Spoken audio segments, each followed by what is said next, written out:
کے وافلدار بنایا لا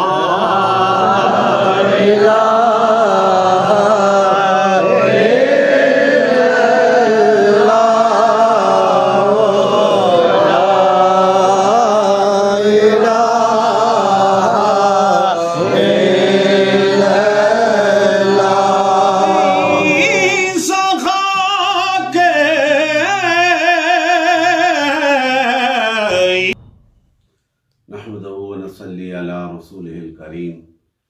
اما بعد فاعوذ باللہ من الشیطان الرجیم بسم اللہ الرحمن الرحیم ان اللہ وملائکتہ یصلون علی النبی یا ایہا الذین آمنوا صلوا علیہ وسلموا تسلیما الصلاة والسلام علیک یا سیدی یا رسول اللہ وعلی آلک واصحابک یا سیدی یا حبیب اللہ۔ برادران اسلام، یاران طریقت، محبان طریقت، السلام علیکم ورحمۃ اللہ وبرکاتہ۔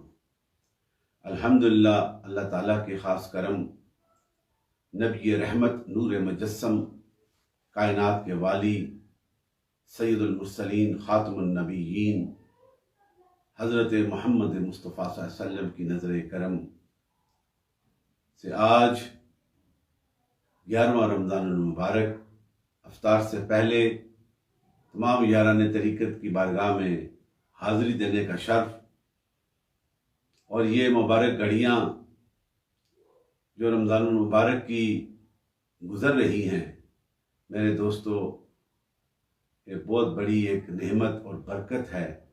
It is a great achievement for those who avail this opportunity۔ جو اسے حاصل کرتے ہیں ان کے لیے ایک بڑی کامیابی ہے۔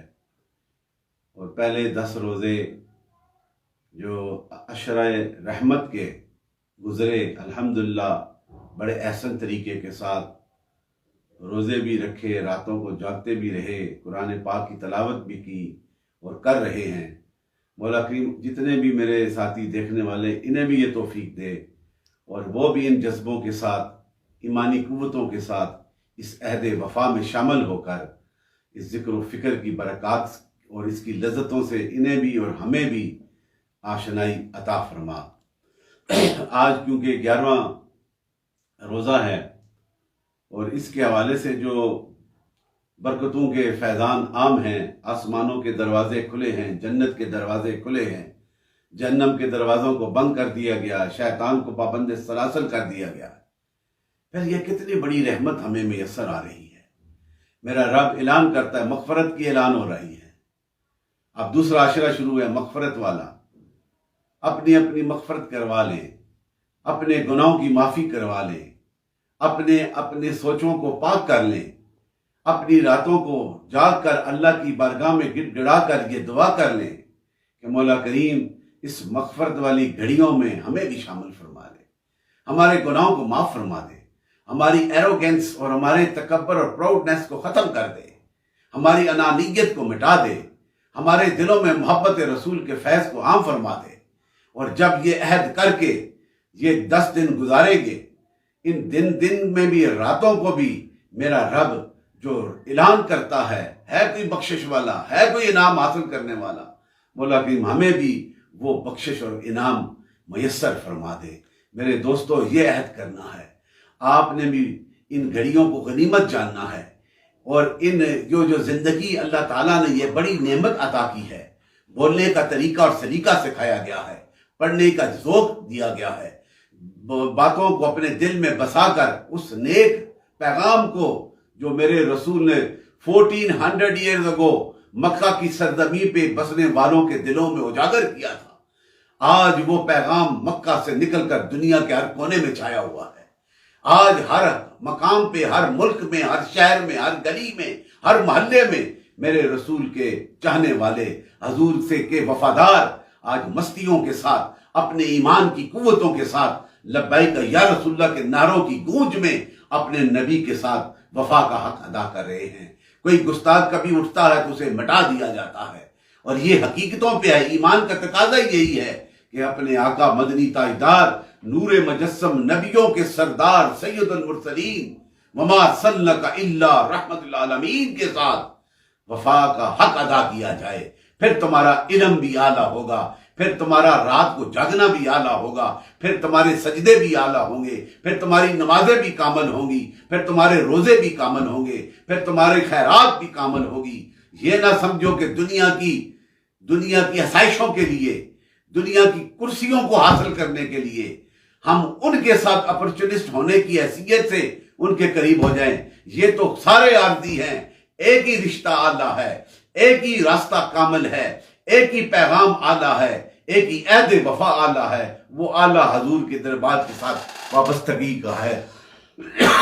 حضور آقا مدنی تاجدار سید المرسلین کے ساتھ، خاتم النبیین کے ساتھ وفاداری کا ہے۔ پھر تمہارا قرآن بھی پڑھنا اعلیٰ ہے، پھر روزہ رکھنا بھی اعلیٰ ہے۔ اور جب بھی دنیا داروں کے ساتھ بیٹھو تو پھر یہ نہ سمجھو کہ یہی تمہاری اعانت اور مدد کرتے ہیں، بلکہ یہ سمجھو کہ میں ان کے پاس آیا ہوں، میں جس نبی کا غلام ہوں اس نبی کے صدقے، میری سوچ اور پیغام کے صدقے ان پہ بھی رب کرم فرمائے گا اور انہیں بھی ہدایت کا پیغام دے گا۔ میں انہی کے اس عہد وفا کے حوالے سے 1400 ایئرز آگے چلے جائیں، پیچھے چلے جائیں اور سوچیں کہ مکہ کے اس دور میں شیب ابی طالب کا مختصر سا برڈز آئی ویو کے حوالے سے اس کا میں تذکرہ آپ کے سامنے رکھنا چاہتا ہوں۔ جب اسلام کا پیغام پھیل رہا تھا، گنتی کے چند مسلمان حضور کے گرد و نواح میں بیٹھ کر اس چہرہ رسول کو دیکھ کر اپنی ہر سوچ کو در رسول پہ قربان کر رہے تھے، اور وہ مکہ کے جو قریشی اور سرداران مکہ انہیں ان کے اندر مخالفت کی کہ یہ کل یہ نہ ہو کہ ساری سرزمین پہ یہ ان کا دین آ جائے اور ہمارے لات و منات اور عزا جو ہیں جتنے بھی خداؤں کے وہ پوجا پرستش کرنے والے ان کے معبودوں کی سوچ مٹ جائے۔ ان کے اندر یہ جب بات ہوئی تو وہ ظلم اور ستم جو ہے اور ظلم و تشدد کی لہر میں اور تیزی کرنے لگ پڑے۔ ان عاشقان رسول کے ساتھ جو عہد وفا کے وہ چمکتے ستارے، ان کے ساتھ ظلم و بربریت کی انتہا کر دی۔ پھر حضور نے ان میں سے چند جن پہ یہ زیادہ ظلم ہو رہا تھا، ان میں سے چند جو ہے ایک قافلہ حبشہ کی طرف ہجرت کا حکم ہوا تو وہ وہاں پہ چلے گئے، اور وہاں کے وہ نجاشی جو بادشاہ تھا وہ بھی دین عیسوی پہ تھا، اور جب آخری نبی کی آمد کا اسے پتہ تھا اس کے اندر بھی یہ محبت اور یہ اجاگر ہو گئی تھی۔ جب حضرت جعفر بن ابی طالب نے وہ خطبہ پڑھا تھا اس کے اندر بھی یہ جوش آیا اور ایمان تازہ ہوا کہ یہ وہ آخری نبی ہے، اور وہ ایمان لے آیا، ان کے خطبے سے وہ ایمان لے آیا۔ تو یہ چند پھر قریش مکہ کے سردار جن کے اندر یہ آگ بھڑک رہی تھی، نفرت کی آگ اور اپنے خداؤں کو بچانے کی کہ جو آرزو تھی وہ لے کے وہ وہاں پہ پہنچے اور نجاشی کو یہ پیغام دیا المختصر کہ انہیں جو ہے ہمارے حوالے کر دیا جائے، انہیں نکالا جائے۔ لیکن نجاشی نے ان کی بات کو سن کر اور اس خطبے کا اتنا اثر ہوا کہ انہوں نے کہا کہ میں تمہارے حوالے نہیں کروں گا، بلکہ انہوں نے ایک اچھی رہائشیں، ان کے کھانے پینے کا اچھا انتظام کر دیا۔ اور جب واپس آئے اور اسی میں حضرت حمزہ جو ہے حضور کے چچا، وہ بھی دین حق کی راہ میں آ چکے تھے۔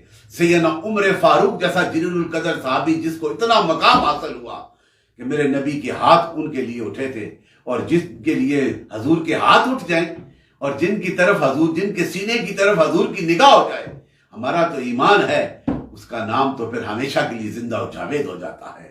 تو سید عمر فاروق کا دیکھیں، پھر جب خلیفہ تو رسول بنے، دوسرے خلیفہ راشدین میں ان کا یہ نام آیا، تو پھر کتنا بڑا انصاف کا بول بالا اور اسلام کا پرچم پھر مکہ کی سرحدوں سے نکل کر، مدینہ کی سرحدوں سے نکل کر کیس و کسرا کے درباروں تک چلا گیا۔ 25 لاکھ مربع میل پہ حکومت ہو گئی۔ یہ وہ عہد وفا کا فیصلہ۔ تو پھر یہ جب دائرہ اسلام میں آئے تو مکہ والوں کو اور تکلیف ہوئی، انہوں نے اور ظلم و ستم کرنا شروع کر دیا، اور انہوں نے پھر تمام سرداروں نے بیٹھ کر متفقہ یہ فیصلہ کیا کہ توبہ نعوذ باللہ حضور آقا مدنی تاج محمد مصطفیٰ کو مٹا دیا جائے۔ جب اس کی خبر حضور کو ہوئی تو حضور آقا مدنی تاجدار کے چچا جو ہیں حضرت ابو طالب، آپ نے بنو ہاشم کے جتنے افراد کو اکٹھا کر کے اور بنو عبد المطلب کے کہ ہم آخری ساتھ، یہ عرب ٹرائبز کا ایک ٹریڈیشن تھا کہ اپنے قبیلے کو کسی کو تکلیف نہ ہونے دیتے، اپنی سانسوں تک جو ہے محمد مصطفیٰ کی حفاظت کریں گے۔ تو انہوں نے وہ شیب ابی طالب کو، شیب کہتے ہیں جو پہاڑیوں کے درمیان تنگ سی جگہ، وہ شیب ابی طالب اس لیے مشہور تھی کہ وہ ساری جگہ حضرت ابو طالب کی تھی۔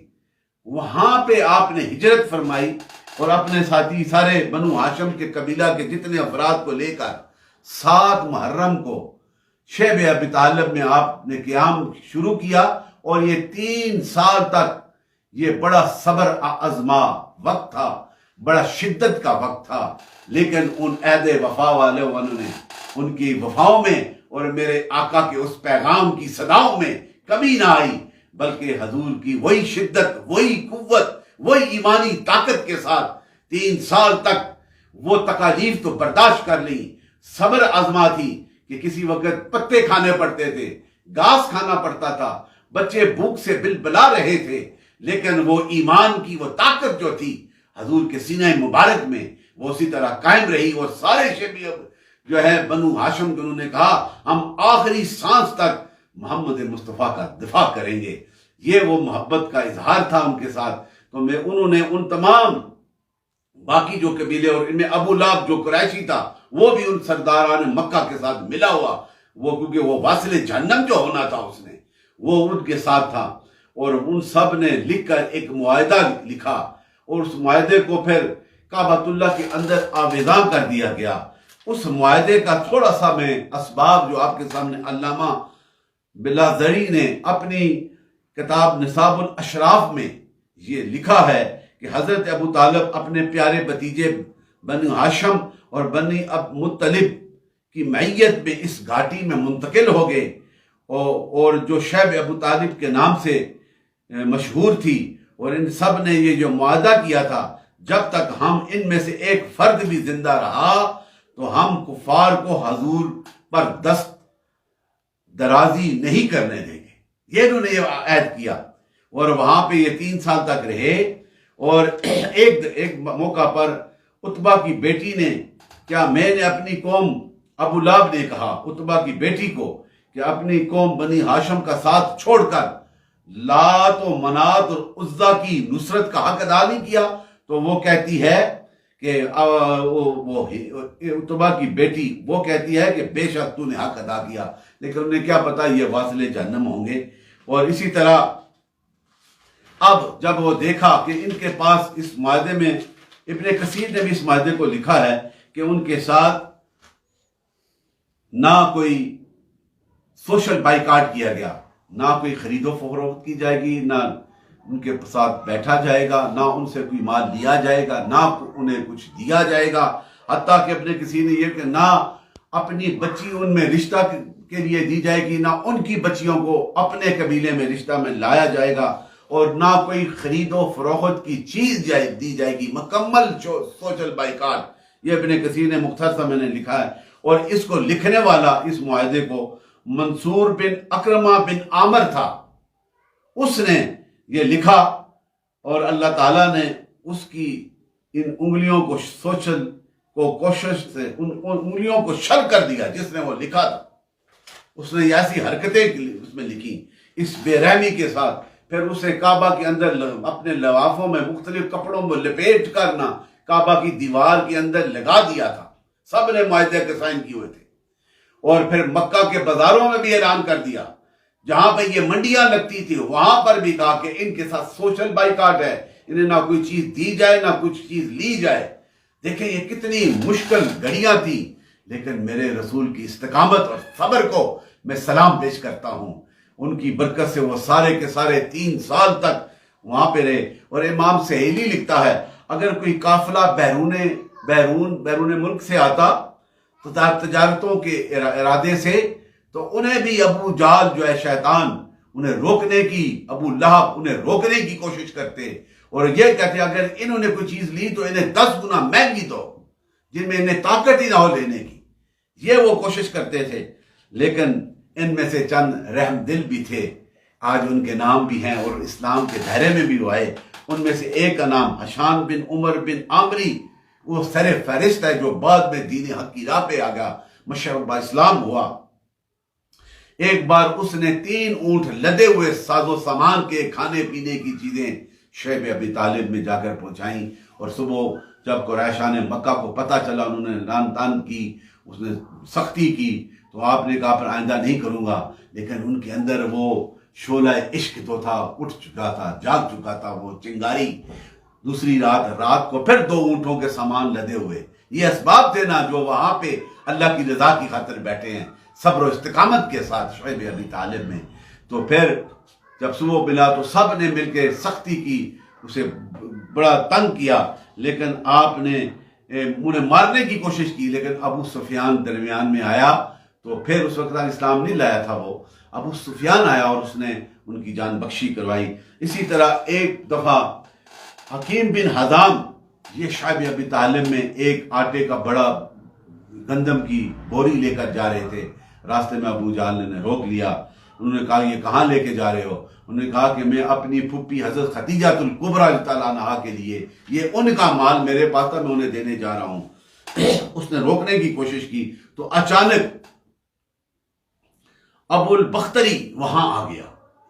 یہ بھی دیکھیں ان کے دلوں میں وہ محبت تھی کہ ان پہ کیوں ظلم کیا جا رہا ہے، ہمارے بچے اعلیٰ سے اعلیٰ کھانے کھاتے ہیں، رات کو ہماری عورتیں، ہماری مائیں بہنیں آرام کرتی ہیں، اور وہ شیب ابی طالب میں اس اپنے آقا مدنی تاجدار کی خاطر کتنی مشکلوں میں بھوکے اور فاقوں میں ہیں، ان کے دل میں تھی۔ اس نے کہا یہ تم کیوں روکتے ہو، تمہارا کوئی حق نہیں ابو جہل روکنے کا، انہیں جانے دو، یہ مال ان کا ہے۔ لیکن آپس میں ان کی گفتگو سخت ہوئی، پھر جھگڑا ہو گیا۔ تو ابو بختری یہ لکھتے ہیں، اسماعیل سہیلی لکھتے ہیں امام، کہ انہوں نے دیکھا کہ اونٹ کی ایک ہڈی پڑی تھی، اٹھا کے ابو جہل کے سر پہ ماری، وہ زخمی ہوا، خون ہوا، پر سے لٹا کے مارا، تو انہیں جانے دیا۔ یہ وہ لوگ تھے جن کے دلوں میں یہ بھی محبت تھی کہ اس معاہدے کو ختم کیا جائے، اور یہ دستاویزات لگی رہی۔ 3 سال کے بعد اللہ تعالیٰ نے میرے آقا مدنی تاجدار کے دل میں القاء کر دیا، وہی عطا فرمائی کہ جا کے دیکھو وہ معاہدہ جو انہوں نے لکھا، اللہ نے اس دیمک کو حکم دے دیا، دیمک نے چاٹ دیا، سوائے میرے نام کے، رب کے نام کے، باقی سب کچھ مٹ گیا۔ کپڑوں کے لحافوں میں لپٹا ہوا وہ معاہدہ جو کعبۃ اللہ کی دیوار کے اندر لٹکا ہوا ہے۔ تو یہ بات حضور کو جب اللہ کی طرف سے وحی ہو گئی تو آپ نے صبح سیدنا ابو طالب کو بتایا، تو آپ نے کہا اگر تمہیں یہ پیغام آیا ہے تو صبح جب سیدنا ابو طالب اٹھے، چند معزز ساتھیوں کو لے کر حرم شریف میں گئے اور ان قریشیوں کے ساتھ کہا میں تم سے کوئی بات کرنا چاہتا ہوں۔ انہوں نے سمجھا کہ اب یہ تنگ ہو گئے ہیں، اب یہ ہمارے حوالے محمد مصطفیٰ کو کر دیں گے۔ انہوں نے کہا بیٹھ کے بات کرتے ہیں۔ المختصر بات یہی ہوئی کہ انہوں نے کہا کہ جس معاہدے کو تم نے لکھا ہے میرا بھتیجا سچ بولتا ہے، اور اس نے مجھے یہ بتایا ہے، اور میں یہ آج تک اس نے وہ صادق اور امین ہے، وہ سچ بولنے والا ہے۔ اس نے کہا کہ جو معاہدہ تم لوگوں نے لکھا ہے وہ معاہدہ سارا ختم ہو چکا ہے، مٹ چکا ہے، سوائے اللہ کا نام اس میں ہے۔ انہوں نے کہا جا کر لاؤ۔ یہ حضرت ابو طالب نے ابھی انہیں یہ نہیں بتایا، انہوں نے کہا کہ معاہدہ پہلے لے آؤ۔ جب وہ لے کے آئے تو انہیں کھولو۔ انہوں نے کہا کھولنے سے پہلے یہ بات انہیں بتائی کہ میرے بھتیجے نے یہ مجھے بتا دیا ہے۔ جب انہوں نے کھولا تو حقیقت ظاہر ہو گئی، وہ سب کچھ مٹ گیا تھا، دیمک چاٹ چکی تھی، صرف اللہ کا نام باقی تھا۔ تو انہوں نے کہا، اب ابو جہل ان شیطانوں نے، ابو لہب نے، انہوں نے کہا یہ سحر ہے محمد کا، یہ جادو ہے جس کی وجہ سے ہوا۔ وہ سارے اس بات کو ماننے پہ انکار کر گئے اور پھر واپس چلے گئے، اور پھر سیدنا ابو طالب شیب ابی طالب میں چلے گئے۔ اور اسی اثنا میں کچھ ایسے بھی تھے جن کے دل میں یہ رحم تھا، اور ان میں سے ایک جن کا میں تذکرہ کرنا چاہوں گا، حافظ ابن کثیر نے بھی اپنے قصیدے میں لکھا ہے، اور یہ قصیدہ بھی سیدنا ابو طالب نے لکھا تھا، پھر حضور کی حقانیت پہ یہ قصیدہ لکھا گیا تھا۔ اور کچھ چند ایسے تھے جن کے دلوں میں یہ رحم تھی، ان میں حضرت حشام جو بعد میں حلقہ بگوش اسلام ہوئے، اور اسی طرح ایک روز وہ حضرت زہیر بن ابی امیہ کے پاس گئے، ان کے دل میں بھی یہ تھا۔ زہیر جو حضرت مطلب کے صاحبزادی حضرت کے عاتقہ کے بیٹے تھے، انہوں نے کہا کہ یہ ظلم ہو رہا ہے، تو انہوں نے کہا کہ میں تو اکیلا ہوں۔ انہوں نے کہا تو اکیلا نہیں ہے زہیر، میں تیرے ساتھ۔ حشام نے کہا میں تمہارے ساتھ ہوں۔ انہوں نے کہا پھر ایک ساتھی اور ڈھونڈ لیں تاکہ ہم 3 ہو جائیں. تو تیسرے جو ہیں حضرت ہشام نے کہا کہ مطعم بن عدی کے پاس جاتے ہیں.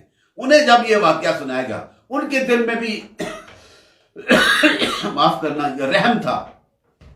انہوں نے بھی کہا کہ میں تمہارے ساتھ ہوں, ایک ساتھی اور کر لیں. تو حضرت زہیر بن ابی نے کہا کہ ہمارے ساتھ ہشام ہے, میں ہوں, اور مطعم بن عدی, اب تم 3 ہو. انہوں نے کہا پھر چوتھا ایک ساتھی بھی ایک پہ کریں.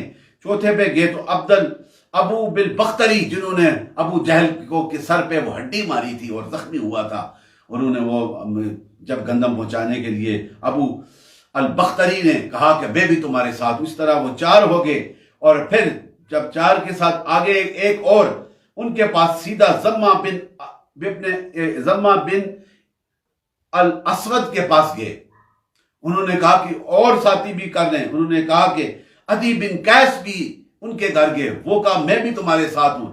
اس طرح یہ 5 اور 6 ساتھی جب ہوئے تو صبح حرم کعبہ کی طرف جانے لگے. سارے قریش بیٹھے تھے اپنی اپنی نشستوں پہ, اور حضرت زہیر بڑے جلال کے ساتھ خوبصورت لباس پہن کر گئے اور کعبہ شریف کے اندر گئے. اس کو نکالا باہر جو تحریر نامہ لکھا تھا, اور بلند آواز سے کہا کہ آج میں اس کے ٹکڑے ٹکڑے کرتا ہوں, میں اس پہ مانتا نہیں. اس پہ ابو جہل اور دوسرے سارے اٹھ کھڑے ہوئے.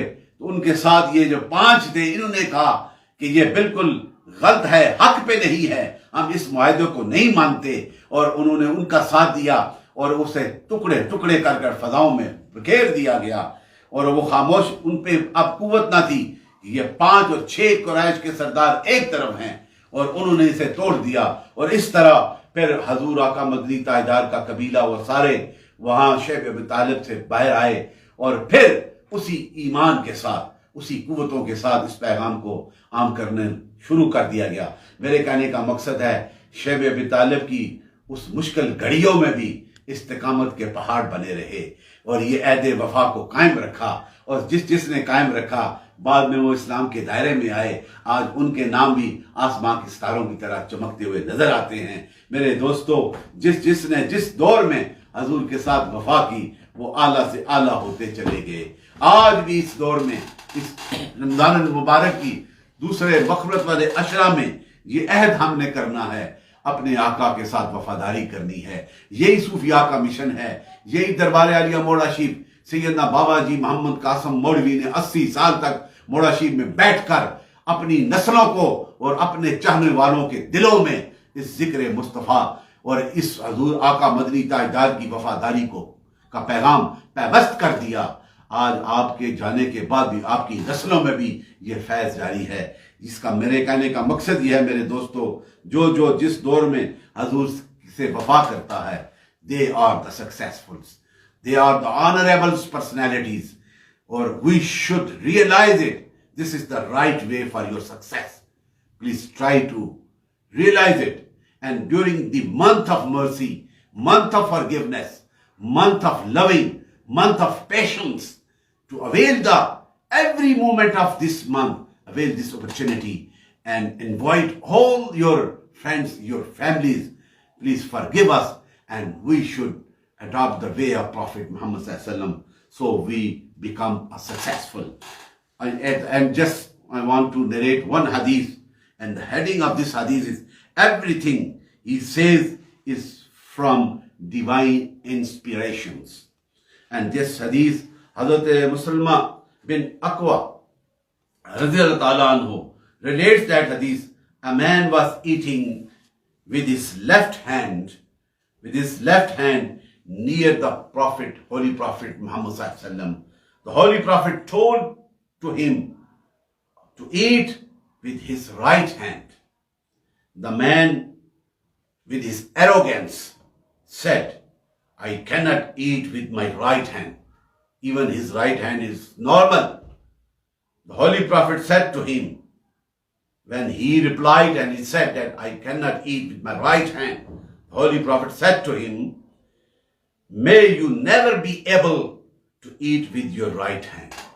When Prophet ﷺ just advised and guided him to eat with right hand, and with arrogance, with proudness, He replied, I cannot eat with the right hand. The Rasul replied, you will never be able to eat with the right hand. Because that person was deliberately eating with his left hand out of his arrogance. The narrator of this hadith says that man was never able to eat with the right hand to his mouth ever again. He disrespected and disobeyed the Prophet ﷺ. So, my brothers and sisters of Islam, please do respect to the Prophet and keep in your mind that it is inversely important obligations for the believers. If we have a great honor and respect with his beloved Prophet Sayyidina Muhammad ﷺ, Allah subhanahu wa ta'ala, the Creator, the most merciful, definite reward you. And during this month, when you confident on this practice, so Allah will reward you more than your expectations. اللہم صلی علی سیدنا مولانا محمد و آل محمد وبارک وسلم. مولا کریم آج ہماری اس نشست کو اپنی بارگاہ میں قبول فرما، ہماری کوتاہیوں کو معاف فرما، اور جتنے بھی ساتھی میرے ساتھ اس پروگرام میں شامل ہیں ان کے گھروں پہ اپنی رحمت کا نزول فرما. اللہم صلی علی سیدنا مولانا محمد و آل محمد و اصحاب محمد وبارک وسلم اجمعین. ان کی بات پھیلانا صدقہ جاریہ ہے. ثواب کی نیت سے ویڈیو کو شیئر ضرور کیجیے. جزاک اللہ.